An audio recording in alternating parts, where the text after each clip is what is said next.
सेलिब्रिटींचा गणपती म्हणून भरपूर गणपती ओळखले जातात.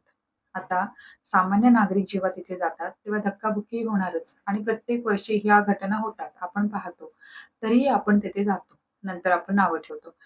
आता महत्त्वाचा प्रश्न हा आहे, की त्या गणपतींसाठी किंवा त्या गणपतीला तिथले रहिवासी किती गर्दी करतात?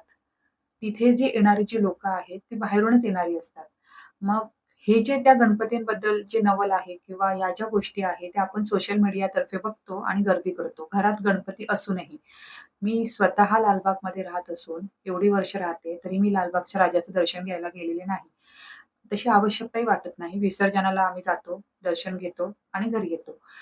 परंतु एवढी प्रचंड गर्दी, त्यात त्या छोट्या-छोट्या लेकरांचे हाल बघवत नाही. का म्हणून असे तुम्ही हाल करताय त्या बाळांचे किंवा स्वतःचे तरी? अरे, आजूबाजूला एवढे छोटे-छोटे गणपती असतात मंडपांमध्ये. जा. तिकडे ती एनर्जी जी आहे, ती इतकी पॉझिटिव्ह एनर्जी असते. ती स्वतः तुम्ही फील करू शकता. तुम्हाला खूप छान वाटेल आणि तेही गणपती बाप्पा नवसाला पावतात. या अंधश्रद्धेमधून बाहेर निघा. स्वतःचे किंवा स्वतःच्या मुलांचे जे तुम्ही हाल चालवलेले आहेत, ते बंद करा.